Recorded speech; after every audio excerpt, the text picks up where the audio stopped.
Welcome to the Personalised Health Summit 2015. We're super excited to have Lynika Cruz join us today to talk about all things mind and spiritual. Thank you so much for your patience for getting started for this call.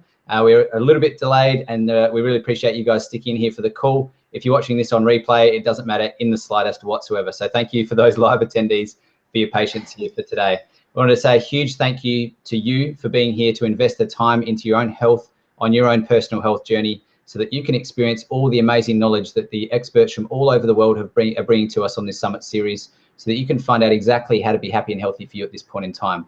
A huge thank you to our major sponsors, the Ultimate Human Foundation, for their work to eliminate chronic disease and pain from the planet, and to PH360 for their work that they're doing with the tangible application of personalised health and epigenetics, and bring that into a platform where everybody can understand in a very simple way what's right for them to be eating and how to move, who to hang out with, how to think, and all these great, crazy things. So check out ph360.me. In fact, I believe it's onlinehealthsummit.com/ph360 if you want to check out more about that. But without further ado, I'm very excited to introduce Dr. Lynika Cruz. Lynika is passionate about helping people make more compelling choices and create more empowerment and success in their lives.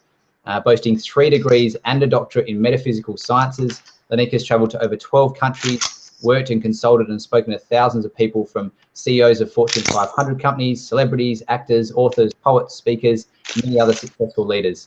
We've worked with many companies such as IBM, Channel 10, Channel 7, the Sydney, the whole works, and she's author of several books, including If We Never Went Home and Beggars Can Be Choosers, an inspiring true story of strength and triumph over adversity, which we're very excited to hear a lot more about today. So without any further ramblings, Lynika, thank you so much for joining us here today. I'm glad that we finally got on the call, and super excited to be having this chat with you. Thank you, Matt. I'm so super excited to be here, and there's nothing like a little delayed gratification to build that up even higher. Absolutely. Well, Lynika, let's jump straight into this. And for the audience, I'd love for you to be able to share a bit about you, about who Lynika is, and you know, where you sort of started out in your journey, what your experience and your story's been over time, and how we can actually, you know, for those listening in right now, can take a lot out of your journey, and how we can actually implement some of the concepts that you've understood in your life into our lives to improve our current state of reality and our health and our life. So if you'd be happy just to share a bit about your journey, it's such a powerful story, and I'm really looking forward to you know, hearing a lot more about that, and for everybody on this call to be able to hear a bit more about your story, so that we can really start to understand the tangible aspects of how we can apply that. So Lynika, I'll hand this over to you. So thank you so much. Thanks, Matt. Yeah, well, what an interesting story it is, and it's one that gives people a lot of hope and a lot of access to a really good way to be able to look at things through maybe different windows. And so yeah, definitely a different kind of story. And I guess where I'll begin with it, just to lay out the land, is that I grew up in a very, you know, kind of traumatic and very changing environment. We were always moving around, you know, a great deal, and usually, you know, in the middle of the night, not a lot of notice, usually none, up and going. And so, you know, we changed schools a lot constantly. You know, we would just be told, okay, we're up and we're going again, we're leaving. And so we got very good at leaving everything behind and hopping in the car, all of us, and you know, being off to the next town, wherever that might be. So again, already things at home were very changing all the time. There was no sort of stability, and it wasn't really any positive input going on. You know, you were kind of, it was very much a seen and not heard, and you know, the use of you is the use of you kind of environment. So, you know, there wasn't really anywhere to plug into anything that was really positive going on, and there wasn't any, like, again, I said, stability. There wasn't anything even in that sense to plug into, so there was a sense of self or anything like that. And to fast forward a little bit through that, was this is the kind of pivoting point for me.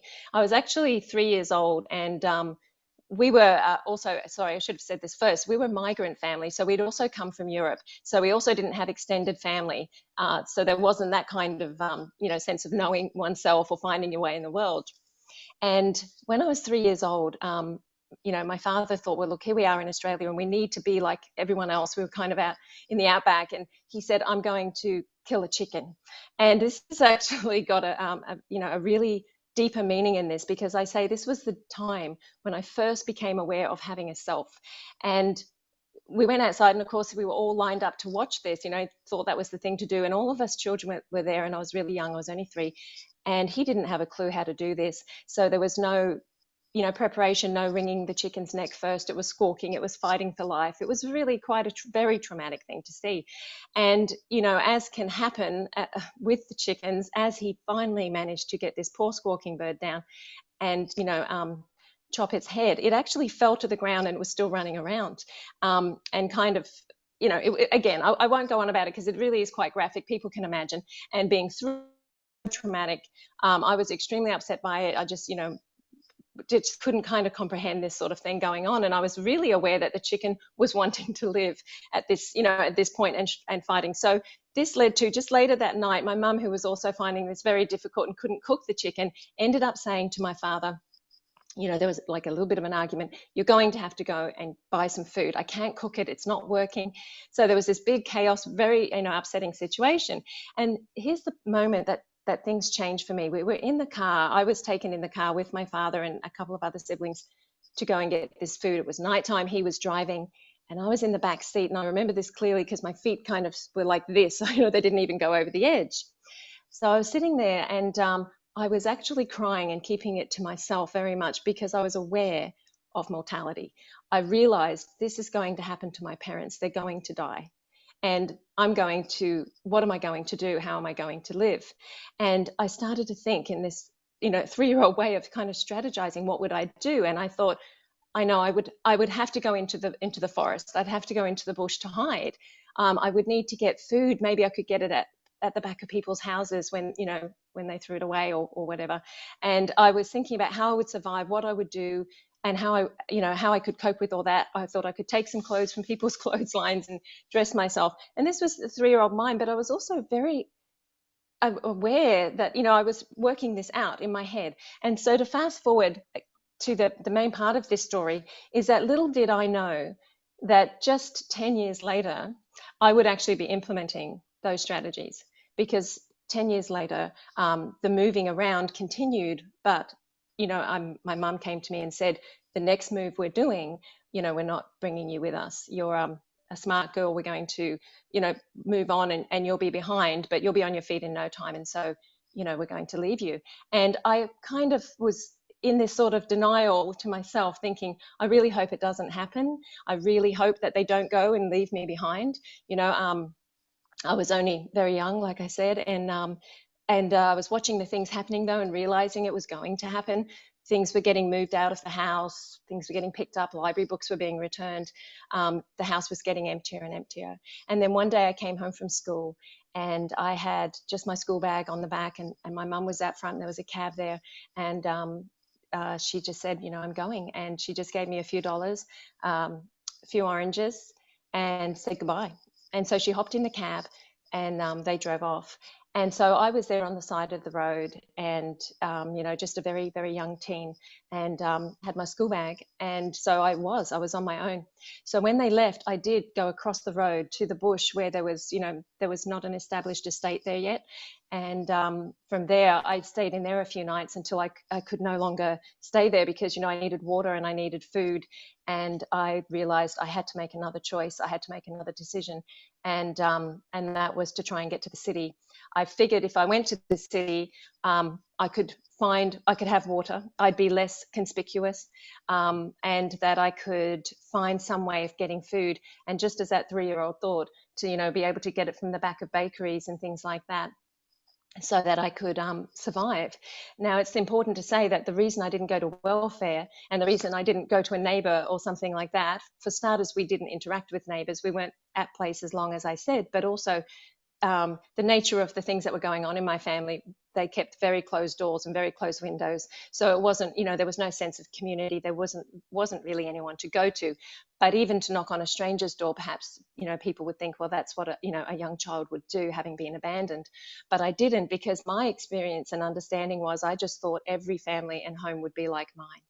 And I knew I had only survived mine by being so observant and knowing these people and their mannerisms and their reactions well enough over time to be able to survive, when things got really violent, to just be able to sort of preempt things and to be able to, to get out the house away when I needed to. So for me, going to welfare just spelt certain death. I thought for sure I won't survive another family where I don't have this background knowledge and these skills that I've had to build up over time.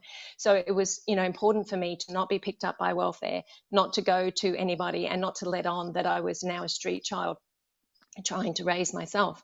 And so I survived by getting bread out the back of bakeries when they discarded it. I'd be very careful, and I had a lot of shame around that for some time, because it still felt like a form of begging. It was and it was when you throw scraps out to something or someone, I mean, it feels a sense of shame around that. I don't feel like that anymore. I feel the empowerment of that young girl, and I'm really grateful for her. I'm eternally grateful and daily grateful to her, because she was building the person I am today. She was taking care of that future self.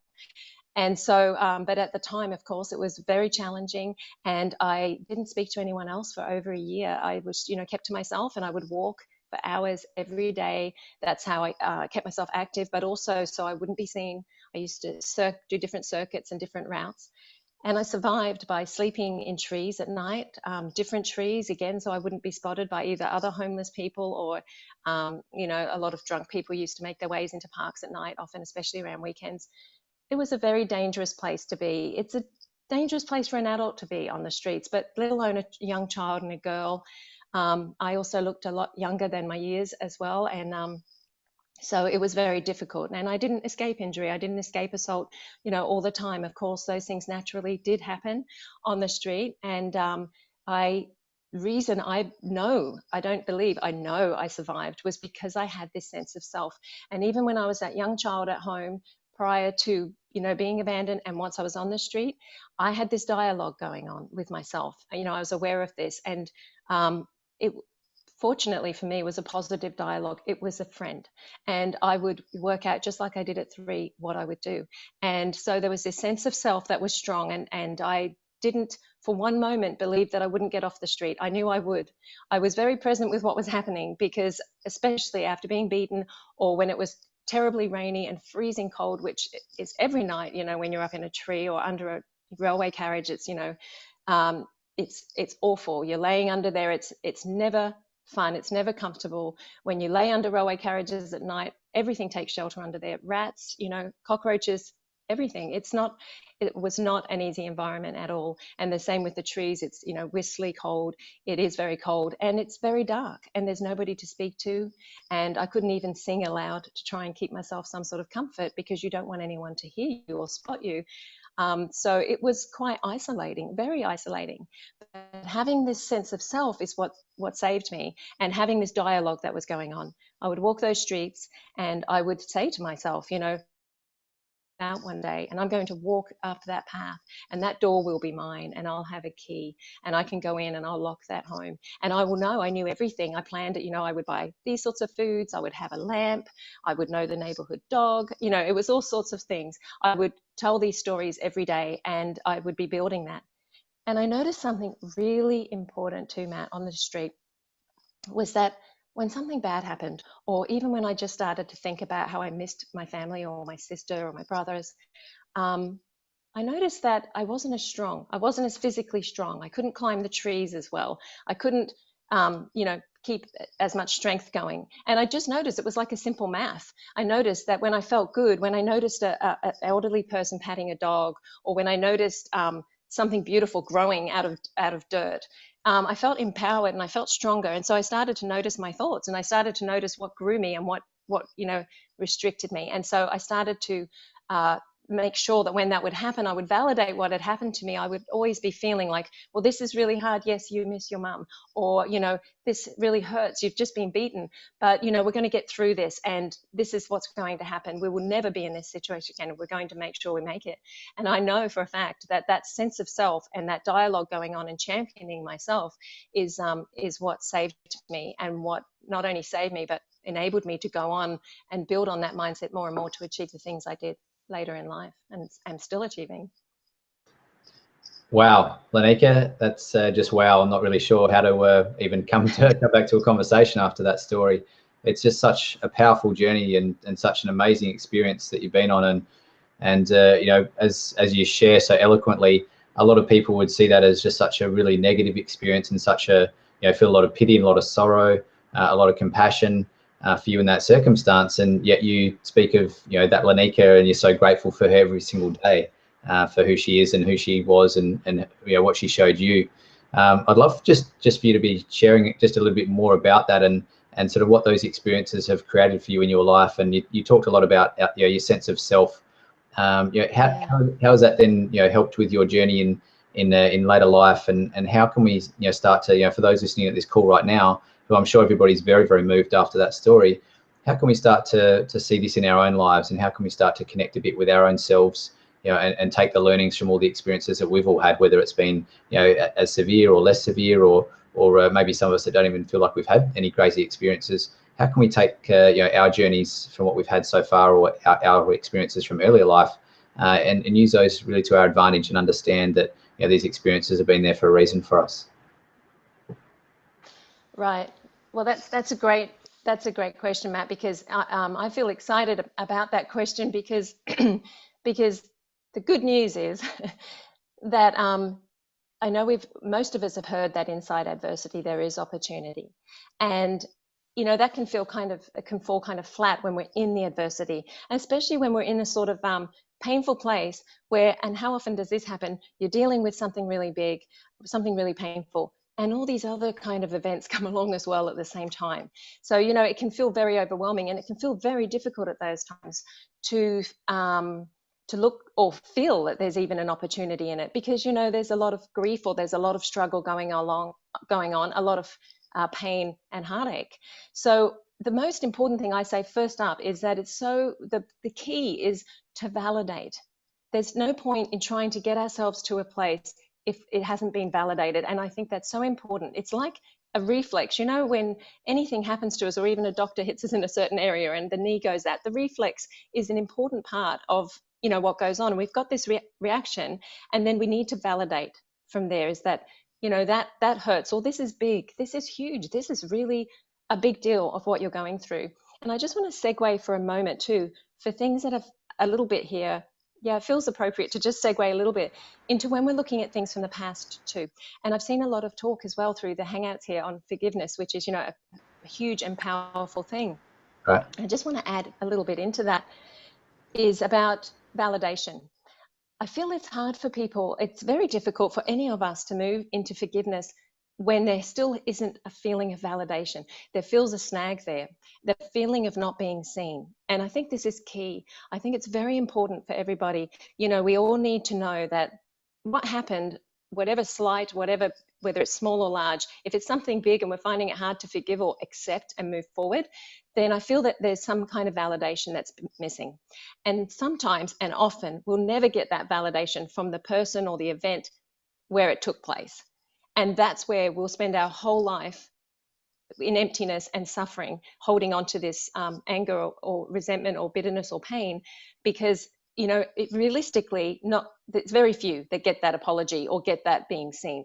So what is so important is to say, because there was somebody else there when these things happened, whether it was an event, whether somebody did something to you, or whether it was there with yourself. And you need to be here now in your present self with the tools you have now and the resources and wisdom we have now. And we need to say, look at what it is that hurts us and say, that was really tough, or that was really wrong and really bad. And say to ourselves, and I'm sorry that happened to you. I'm sorry, because it shouldn't have happened to you. Or, it happened to you, and I wish that someone like me could have been there as an adult self now to be there. You just validate, you'll know the words that you need to hear. And it's that person, whatever it is that you needed to hear, say it to yourself, because you're on board. And you're on board as you are now, and give comfort and validation to that person. And you can also say, which I have in my life, and I will make sure this doesn't happen to you again. I will keep you safer, because now I'm making wiser choices, and now I'm able to, if it's because I'm an adult, or whether it's because I have more knowledge, more resources. And if I don't have them, I'm going to get them. And if you should ever feel this way, I'm going to take care of you, and I'm going to listen, and I'm going to act. And from that point, there's this validation, and there's this final being seen. And I believe that from there, we can then move forward into forgiveness and acceptance, because at that point, you've been seen, you've been validated, you're not needing anybody else's. You can let that go. So I think that feels like a very important part of the process. Again, because it isn't saying that that was okay or condoning it. It says, no, it actually wasn't. And it shouldn't have happened. I'm very sorry it did. And, you know, I'm going to care for you. I'm going to care for you like you really need. So that feels really important to share. And the other thing is coming back to the adversity and the opportunity. I get excited about this now because, you know, I think there's a big stigma that hangs around adversity around people. And I admit I have had a lot of adversity in my life. I've had a lot of things to come up against and deal with. And, you know, now I see it as you do when you go to university. You get modules, there's things to learn, there's lessons, and then you sit exams and you do your best. And hopefully we pass. But if we don't, you can retake that, or you might get a lower grade in that. So you might want to do some external study, have a bit of tutoring. These are the sorts of things that adversity is. And to me, it's learning. We've come down here. You're alive. Adversity happens. And in that, we're learning things. And I believe this is key as well. When other people are going through a lot of adversity, or you know someone who is, sometimes people don't know what to say. So they just don't say anything, or they kind of avoid the person because they feel uncomfortable. And it's not that they wish them harm or ill. They just feel so awkward. They don't know what to do or say. And I think it's really important to be able to say exactly that. I'm really sorry about what you're dealing with. I can't even imagine how I would cope, but I want you to know it matters to me and I care. And I'm really proud of you for hanging in there and keeping going. It can be even smaller and just say, I wish I knew what to say. I don't have words, but I really care about you. You know, those things, and I see what you're going through, and it's big. That's, you know, those things can mean everything. But then again, for ourselves, it's important because when we're going through adversity, we need to realize it's not anything to be ashamed of. It actually shows that, you know, you're growing, you're moving through another module in your life. It's gifting you into a position where you have an authority to speak on that later. You know, whether it's to another friend, whether it's to a stranger, whether it's in a charity, whether it's just to say, you know, touch somebody's arm and say, yeah, I understand. I mean, these are the gifts of adversity as well, those opportunities to grow. And we really need, it's an invitation to be on board for yourself and not get tied up in the, why me? Why is this happening to me? It's another thing. Often people look for a reason. They say there must be a reason, but why is this happening to me? Did I do something wrong? Did I do this? You know, am I just silly? Do I deserve it? Did I do something in a past life? There's all these things that just continue to beat us up. I prefer to say, don't worry about the reason. If you can't find a reason and it's not a positive one, give it a meaning. Just make it have a meaning, because that's what adversity is about. It comes into our lives and then give it a meaning.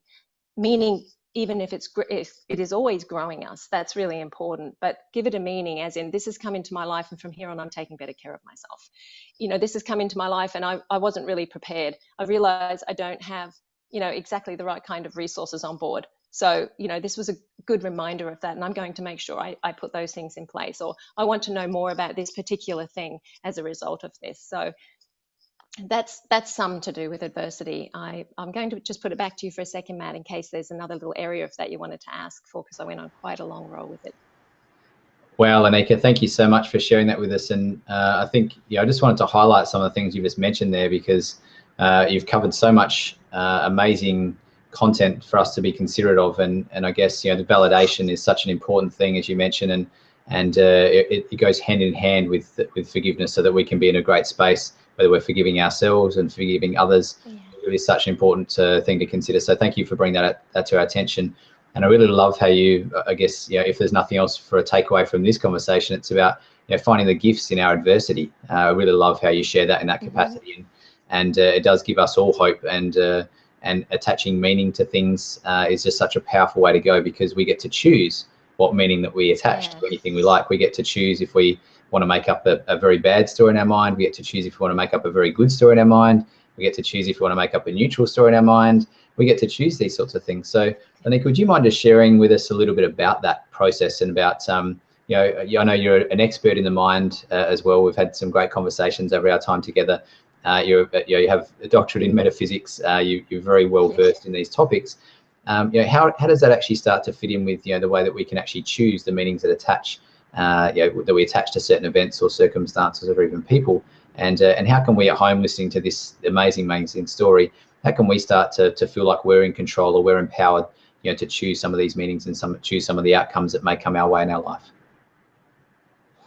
Yeah, that's great, Matt. I love that you brought up about choice, because that's everything that I'm about. And it is, there are powerful ways that we can do this and that we can start implementing right away. And the power of choice is everything, because that's again why I went on to write the book. And it is called Beggars Can Be Choosers, because we've pretty much all heard that saying, beggars can't be choosers. And for me, it's proof that it is. Through what I came through, if I had believed my circumstances and I had believed sort of the headings of the adversity I had, abandoned child, not wanted, rejected, all those sorts of things, street child, out of school early, then I wouldn't have even had an open door or window to look out of. It's so important that we own ourselves, and that even more than that, we know that we've got the right to, and that we're meant to here on this earth. We need to own ourselves. We came in with a purpose, each and every one of us, and that it's paramount that we protect that and we champion it. And so owning ourselves is very important, that our circumstances don't define us, but our choices do. And we can make those choices anew at any time. I like to say, excuse me, I like to say, and I fully believe this, that every moment is a New Year's Eve. Every moment. People don't wait till the end of the year to do it. And if you did, and then you failed at what you put out for yourself, it doesn't matter, because every moment is a New Year's Eve. We can turn our lives around at any moment, and we can reclaim them again and again. We get to say who we are. We get to say what we do, and we get to say what we're going after in life. And it doesn't matter how many times that changes. We own ourselves. We're driving this bus, and we need to remember that. We've got a lot of voices on board and a lot of records, and that ties into the mind a lot, because it's the subconscious. It's just a sponge. It soaks those things up right from little, the same way we learned our times tables, the same way we learned to walk and to crawl and walk, through repetition, repeated, putting those imprints in our subconscious mind. That's why we go on an autopilot so often when we're driving, and we think, gosh, I actually just drove that entire last 15 minutes home, and I don't remember even stopping at lights, purposely myself, but I know I did. That's the subconscious. Is so powerful. It's almost a little freaky like that, where you think, wow, it's taken on all that, so powerful, it can drive my car and me home safely. Right. I mean, that's how powerful the subconscious is. Right. And so, sorry, you saying something, Matt? No, sorry. I was just I was smiling. Okay.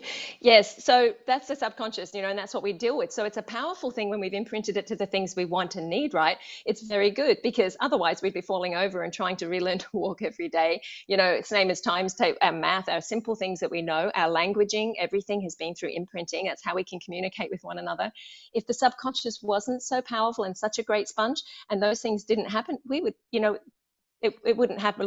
We couldn't function. So the wonderful news about that is, we can imprint starting right now, and at any time, something new. We can start to do that, and we can do that in as little as 5 minutes a day. And those times that are really good to do that for optimum time, and I know we've talked about this a fair bit before too, Matt, is that, last thing at night and first thing in the morning, because you're going into that sort of hypnotic state at night where you can bypass a little bit of the chatter a lot quicker, and it can go in deeper and quicker to the subconscious. And the same with waking in the morning. We're in that different mind state before we put on the day, so to speak. And you can catch yourself, if you're starting to put on the day, you can catch yourself it's a good trigger, a good flag to go, oh, hang on a second, I'm already starting to worry about, what Betty said and what Henry's expecting at work today and all those sorts of things. You can just go, oops, and come back for 5 minutes, just 5 minutes, and imprint with what you want it to be, just that I'm, how powerful you are, or abundant, or anything that's important to you and that matters at that time that you're wanting in your life. And you want to say it as if it's already here, not in the future sense. So, I am healthy and happy, and I am abundant, and I have got this incredible power. I am capable. I am worthy. I am, limitless in what I can do, whatever it is that resonates for you, small or large. And we start to do that 5 minutes a day. And here's the good news. It doesn't matter if it feels right. It doesn't matter if it feels that you like it. It doesn't matter if it feels like it's working or not. You just do it. Some days you will feel excited about it. Sometimes you might not. Sometimes you might even feel like, this is ridiculous. What am I saying? Who am I to say this? But the thing is, do it. Just do it anyway, like any habit, just like we learned our times tables at school. Just the same way. It's like repetition over and over. It doesn't matter. Say it. If you believe it and you can feel it in your body, yes, more powerful, great. But don't let that stop you. Keep going. And there's a real key thing to 60 to 90 days around that part in particular. that's when it will go in, and you'll suddenly notice it. You really will. I hear this from people all the time, that suddenly something happened. It didn't feel any longer like something I was telling myself.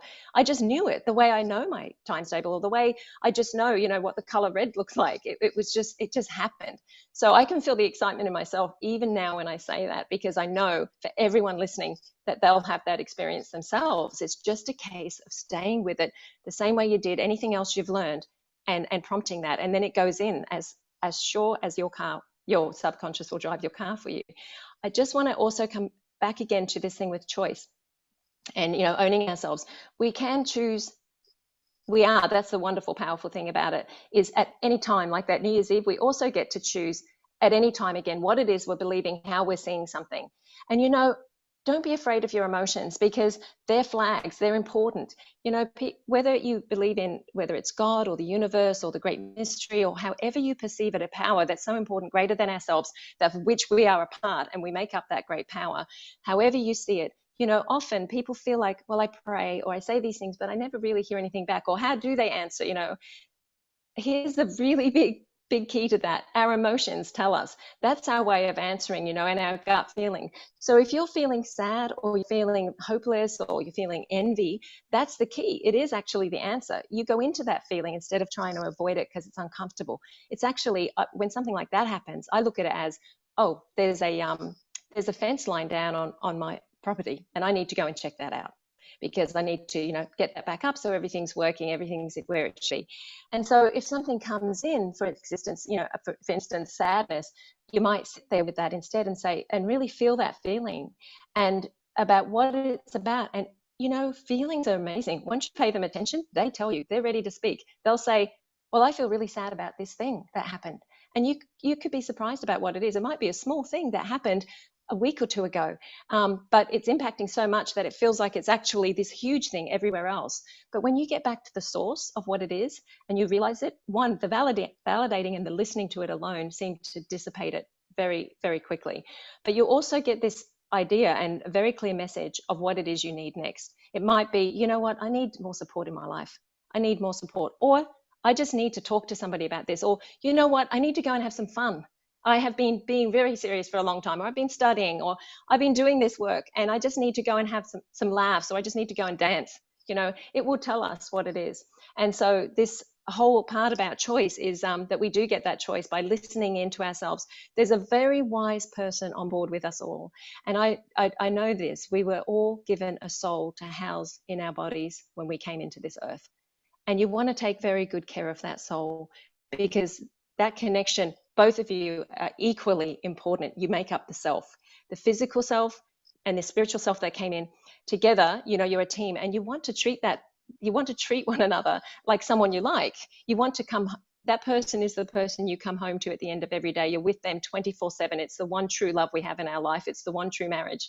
And you want to like that person. You want to treat them well. You want to treat them like you would, your child, your lover, a sibling, someone you really care about, a dear friend. And so you can catch that when you listen to your dialogue that you might be saying to yourself, even in the morning, getting ready. People often say really bad things to themselves in the mirror. Oh my gosh, you look so awful, but we're going to go out anyway. It's like, imagine if you said that to a friend when you saw them at the coffee shop. Oh my gosh, you look so awful, but I'm glad you came out. It's like you would see their shoulders slump. You would see everything fall down. Or if you said to your child in the morning, oh my God, you're hopeless, but go off, do your best at school. You're not very good at learning, but it's sad. But when you actually look at it that way, you realize, wow, there really is someone on board, and they're really listening. And that means they're going to really listen too when you tell them the good things and you tell them the truth. And that might be, you know what, I might not have been so kind to you, but I'm going to do better. I'm going to do better because I want to do the best in this world, and to do the best in the world is to treat myself well. And if I treat myself well, I'll treat others better, because I'll fully understand their deepest pain.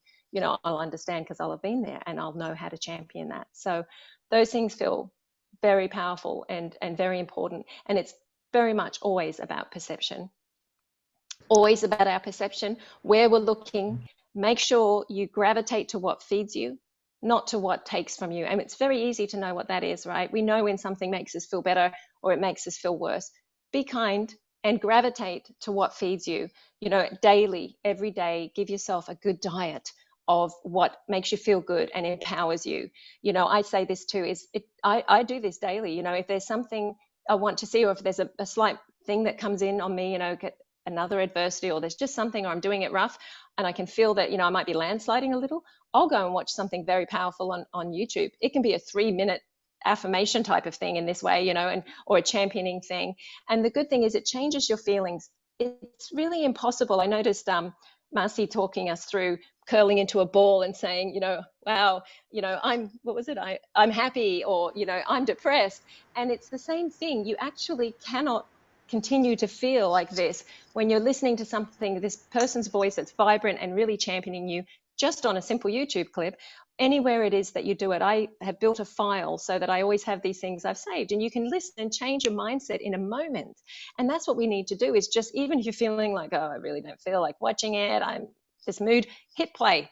Just hit play, make yourself do it, take yourself by the hand and do it, and you'll start to feel it. And from that point, when you're feeling that your vibrations come up a bit, then make decisions, then make choices, then have a think about where you want to go forward. Those are the things about gravitating to what feeds you.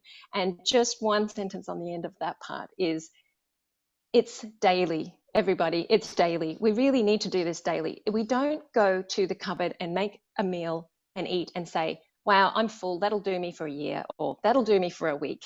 You know, we know we're going to eat again. We don't get upset or angry when we're hungry. We just go, you know, it's a natural thing. And it's the same with our mindset and our well-being. We need to feed ourselves daily. And it's not a sign of weakness that you need to listen to another podcast or a webinar or plug into you know, the speakers here on the summit. It's not a sign of weakness. It's a sign of strength. It shows that your soul is hungry and that you're alive and well, and you want to eat and be hearty in this world. You want to be filled, and you want to, you know, continue with that good diet. And you don't want to eat a diet that's going to make you crash, you know, and kind of just be, you know, sort of fill you with things that aren't good for you, and a kind of a fix that'll just do something for a moment. You want to give yourself that diet daily of good mental and emotional food, and to not be ashamed of it, be proud of it. You know, like I said, to be hungry for what you want in this world, to be hungry to be the biggest, best version of yourself that you can be, that is a positive and powerful thing. You know, that's where strength is. And I wanted to bring that around to why I actually also really love PH 360 so much. I have to bring this on board because for me, there's also these times when you can have, and I see it in clients all the time, and you know, it happens for all of us, where it's not, you might be doing everything you can, but you're also having trouble still, you know, with maybe lifting yourself with depression, or lifting yourself just with energy. And we all know that when things are hard, it's more difficult to be loving and kind and generous and giving because our resources are so small. So sometimes it's beyond just the powerful thought and plugging in. There's more to it. And very often this is the case, as I know you know so well, Matt. And I mean, you've just brought so much enlightenment to everyone, but not just the enlightenment of knowing about it, but giving them this great resource and tool. Because with PH 360, it also gives you the foods that your body in particular needs, you know, and it's geared completely for that. And I myself have noticed it, you know, and I'm, as you can tell, everybody, I'm sure by now, is I'm pretty positive, and I've got a quick turnaround on things that happen to me, which will happen for you too, with, you know, with the practice and with doing these things daily, and just reminding yourself of how valuable and worthwhile you are. Your turnaround gets quicker on perception. But still, even with using PH 360, it was amazing for me, because the vitality that I got from having the foods and the, you know, the diet that was right for me, and just the energy alone made it even more of a powerful thing. And so I know too, as you know, I've read so much on PH 360 and talked to you about it, Matt, as well, that what that can do for our brain. Sometimes, you know, it's fair to say that we're up against more than just our thoughts. We are up against a physiological, you know, issue. And so it's so important that we have that balance everywhere, not just our diet in one area of our lives, but in all areas. Wow, Lynika, thank you so much. There's so much you just covered there. I think the only thing I could probably do is just make sure that everybody gets the replay of this and listens to this conversation again, because you've just touched on so many important key components to our lives, so many different key understandings to who we are, to our, you know, where we've been on our own journeys, through to who we are at our essence, the way that we have choices in our life to actually understand that we actually, you know, we're here to, you know, empowered to be in charge of what shows up for us. So many so many great understandings there, Lynika, and I really appreciate you spending the time to bring this to us, and I really appreciate you being so open and so vulnerable in sharing your story for the benefit of others. And it really is, I know that you travel around the world talking about all these sort of concepts with lots of people and making a big difference in lots of people's lives at very high levels and at the barest levels of everybody else that's here. Us mere folk that love to have the time and attention with you. It's beautiful. So thank you so much for bringing all this to us, Lynika, and thanks for sharing about PH360, because, as you know, this is, we're here having this conversation because it's important. It's not for any other reason. Everybody's here for free, just delivering information, and we bring this together so people can actually understand a lot more about themselves right now, and what's really helpful for them to be happy and healthy. And even as you touched on in this call about the power of the mind, it's just unbelievable. The fact that you've even survived your childhood is nothing short of amazing. And we've got such great comments coming through, and we've got some great questions coming through too about how we can all be in this state. And even just to understand how your mind works is just such a powerful beginning, let alone understanding which foods are good for you to support your physiology and all the other things that we talk about. So thanks for sharing that, Lynika. And if anyone wants to find out more, please check out onlinehealthsummit.com/PH360. And Lynika, have you got a link that we can find out a lot more about the work that you're doing? There's so many people that are so interested and so engaged, and I'd love to be able to share that with everybody here. Have you got a URL or something that a website that you can direct us to? Yes, absolutely. It's Lynika.com. It's actually very easy. One good thing about having an unusual name was it was available as a website all those years ago. So it's Lynika.com, and through there you can link also over to my page. It does have its own. It's beggarscanbechoosersbook.com, but if you go to Lynika.com, it's all there. And I would love to be able to be in touch, further with everybody who's listening and tuned in. Beautiful, thank you, Lynika. And those links are in the chat for those that are live. Otherwise, you'll get those on the replay. You can listen to those over and over. So, Lynika, I'm just going to jump into a few comments and questions here. This is an interactive session for those that are already very aware of the Summit series. For those that are just joining us new today, we're going to engage live with Lynika and ask a few questions. I'm just going to jump in and talk about a few things that have come up from the conversation so far. We've got amazing things here for, what have we got here? Thank you so much. Well, this is going to take a while. I'll just skip through a few. What an amazing story. From Jenna. Jeff says, amazing to think this beautiful woman had grown up with an experience like this. And with this, it's turned out into such a positive outlook. It makes you think how we could ever complain about anything. And that really is true. It's Lynika, you give us such a great perspective on how you approach these things that some of us would think as the end of the world or the worst thing ever, or maybe we're not even going to make it through. And here you are just smiling and sharing your gift with all of us today. So I certainly echo those comments, Jeff. Jean says, oh my God, a very compelling and very, very strong little girl at the time. It really made you a survivor in life. So sure, I'm sorry it happened to you also. Sherry says, me too. So sorry, but strangely grateful because of what you're able to live and share with us today, which is beautiful. Janet says, it's so incredible that with all of that, you're able to still be an adult to your own inner child. Is that what you are suggesting to those of us who went through difficult situations, even when other people have hurt us and they have no sorry or regrets? It's a great little question from Janet there, and maybe Lynika can address that for us. I know that you've shared with us a lot about how we can be validating our own selves and our own journey and forgiving our own selves as well. How does that work with with other people, and how does that, for those listening in right now, how can we start to engage in that a little bit more, or tangibly start, I guess, from where we are right now to move towards interacting with others in this capacity?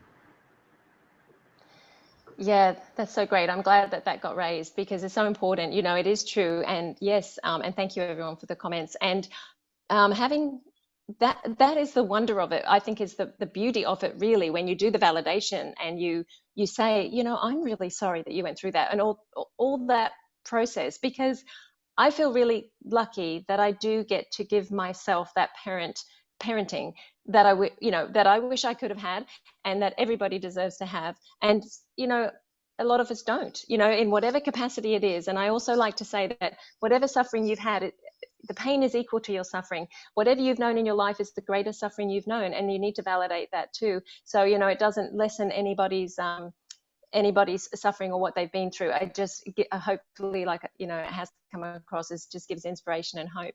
But yes, a few parts to that question, because it has given me the ability, because I'm on board, I can say, you know, I do have that parenting self, and I'm the best parent I could be, because I know exactly what I wanted. I know exactly what I needed.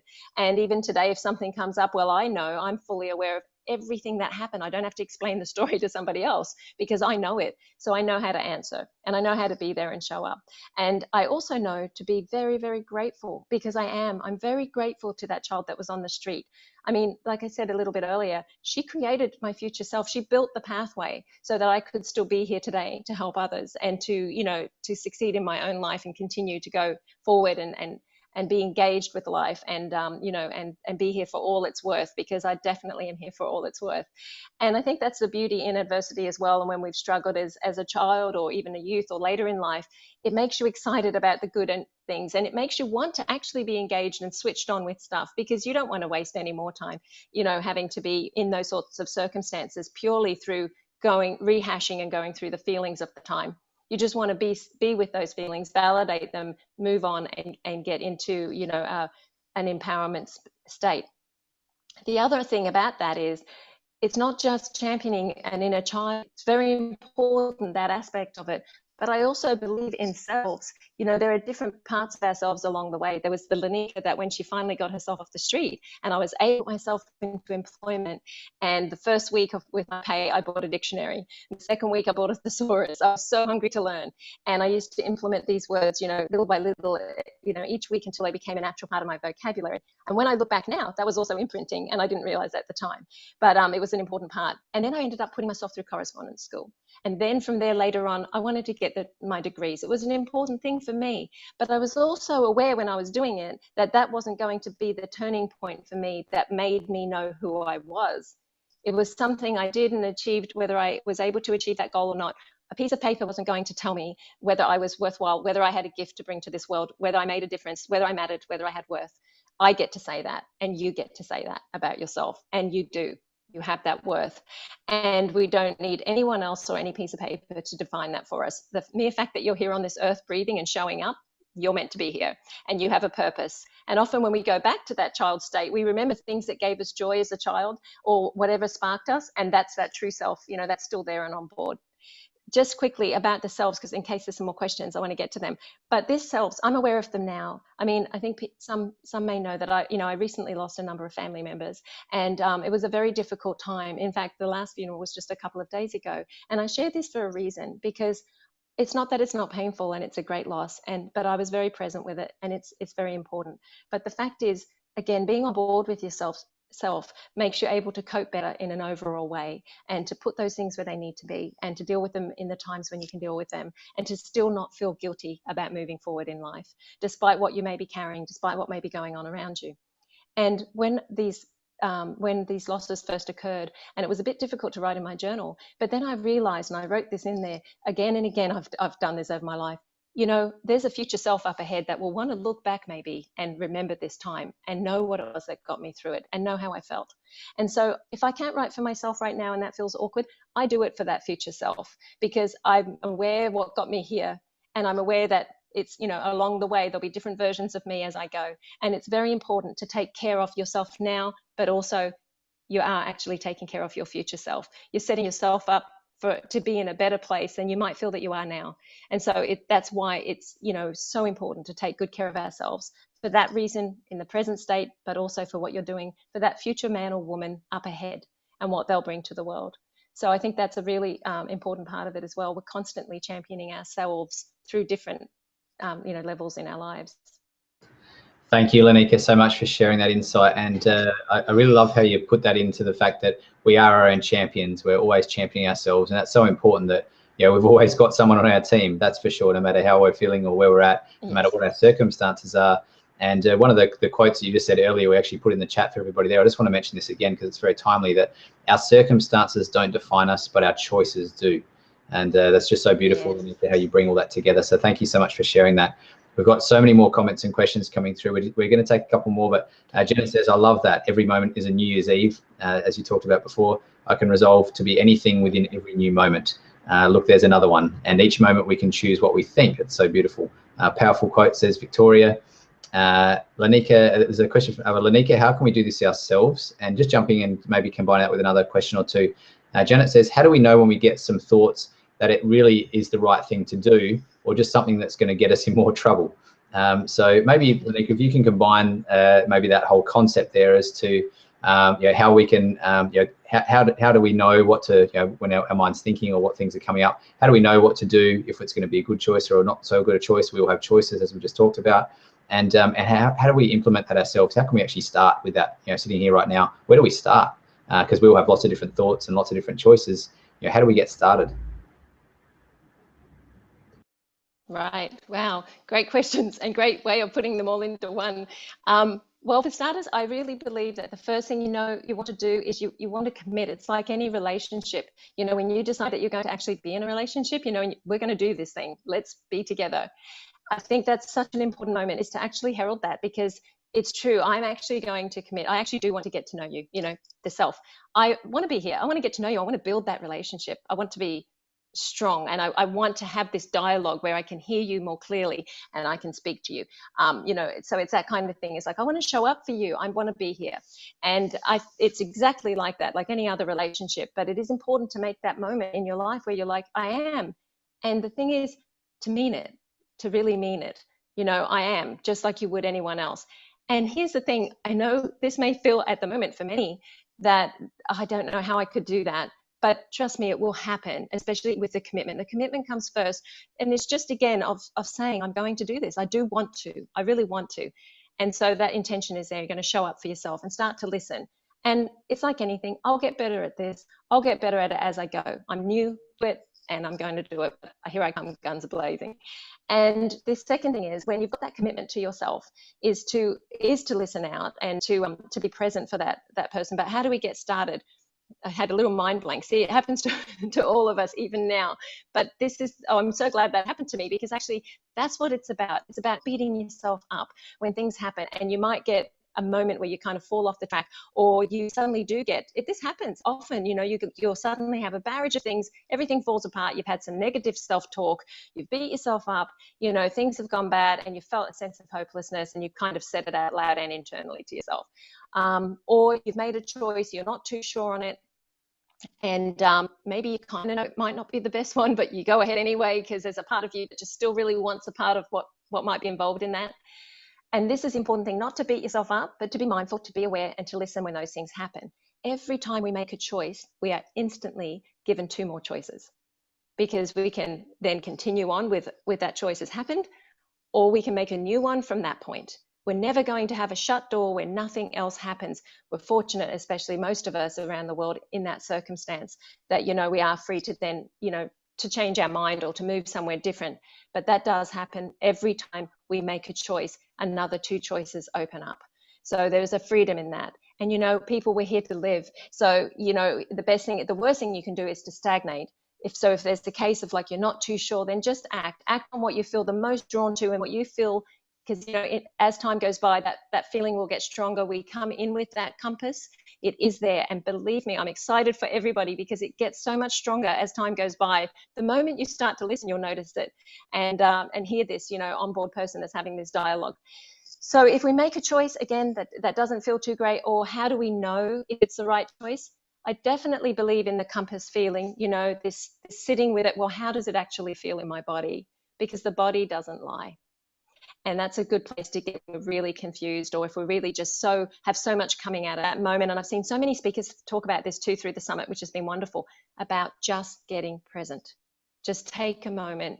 Again, those moments are everything, and moments are our lives. That's what's happening right now. Right now, our lives are now. You're on the call. Maddie's here. I'm here.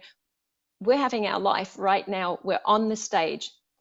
It's all rolling. So it's right now. So when things get a little chaotic and you're thinking about moving a bit forward, remember, we're here in this moment. This moment you're alive. Take that moment. Sit with that compass, with that heart space. Even, again, putting your hands there or one is very powerful feeling, and you can do it anywhere. Just sit there a moment, take a few breaths, and feel what it's feeling like in your body.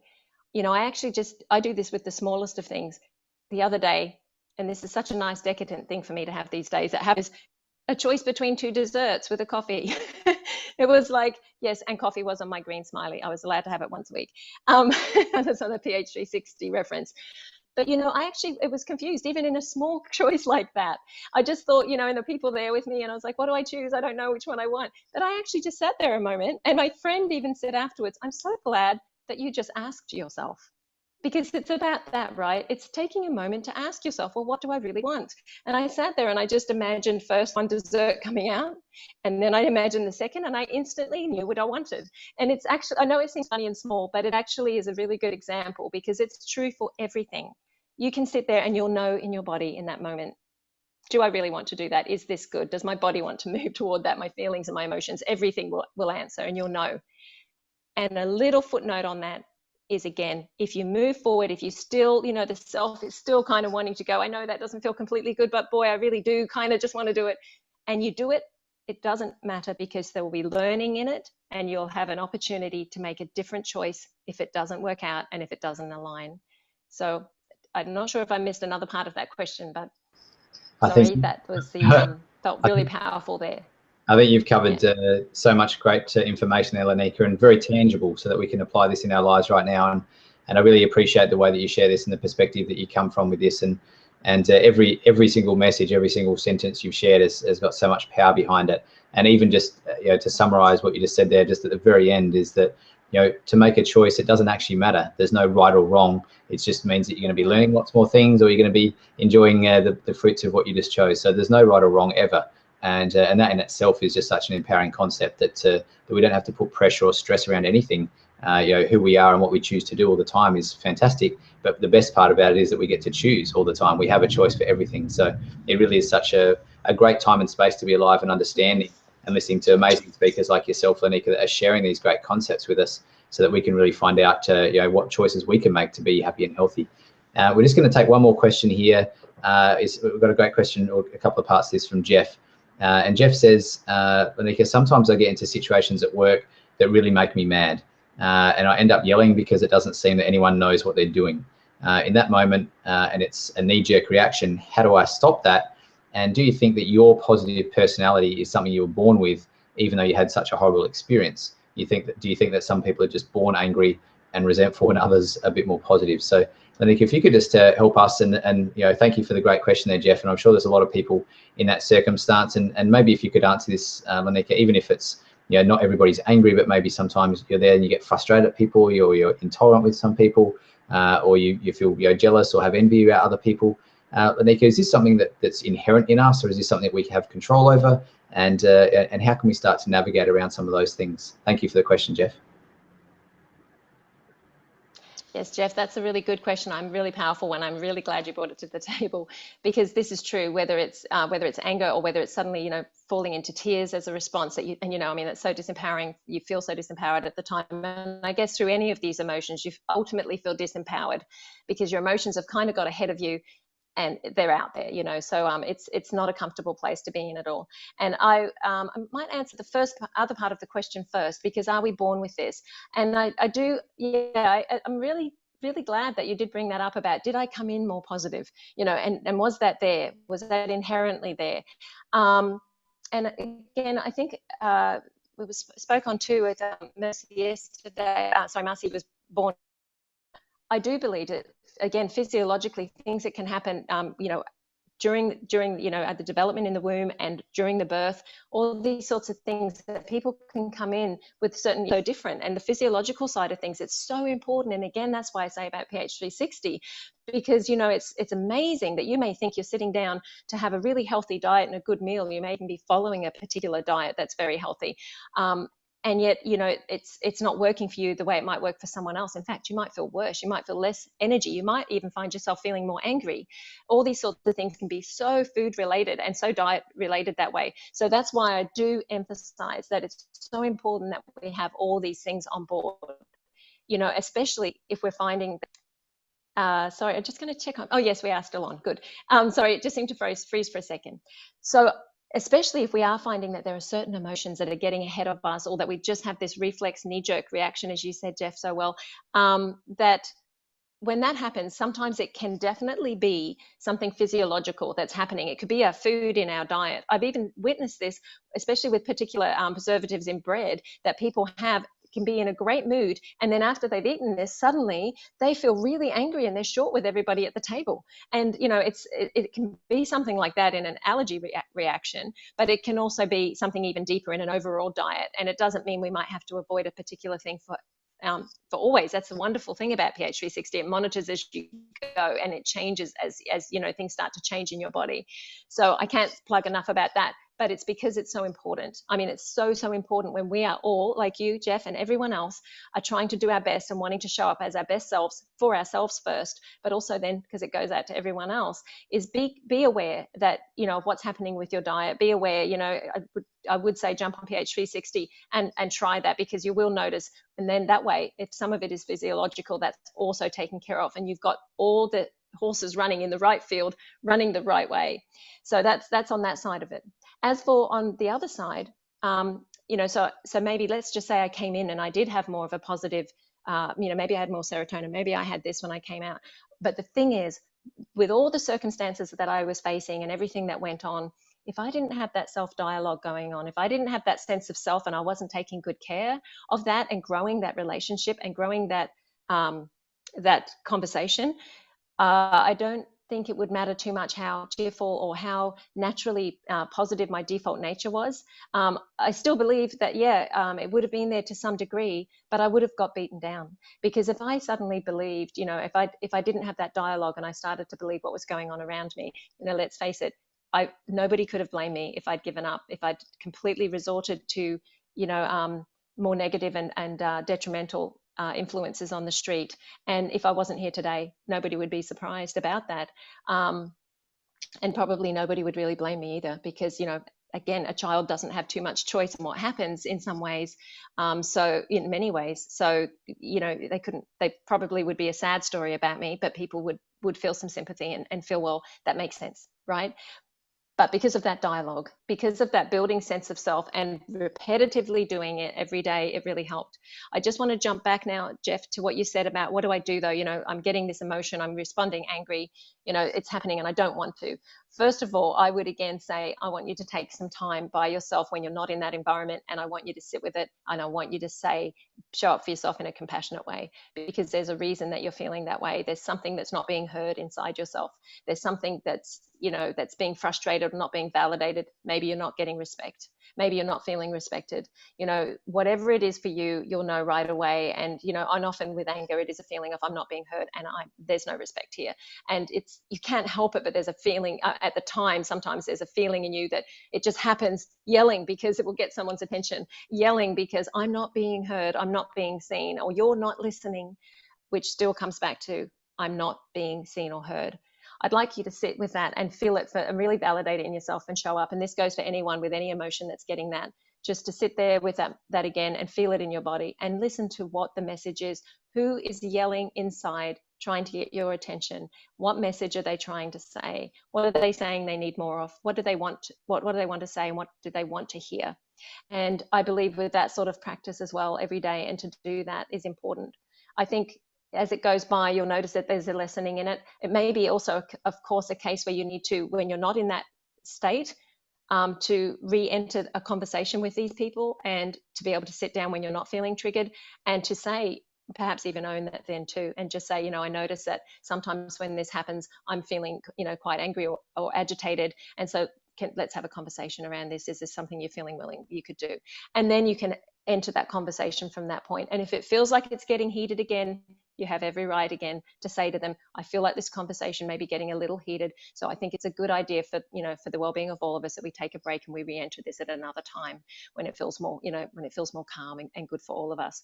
And you can do those things. And I think it's really, really important. But again, validate, open up a dialogue with yourself, listen to it, and don't beat yourself up. That is one thing I really want to emphasize. None of us need more beating up. We need more listening to and talking to and having that dialogue and championing. But if you fall off the track and if you do these things, don't stay there, don't dwell on it, notice it, take it on board as a learning, go back in, have that talk, but move forward and leave it behind. We don't leave university or school and take all our books with us and carry them around for the rest of our lives. We don't keep every exam we sat in a backpack. It's the same with every adversity and every learning we've had in our life. We don't continually need to keep mistakes, just teachers their lessons. Take the lesson and move forward, but don't keep beating yourself up with the mistake. Just take the lesson out of it and keep going.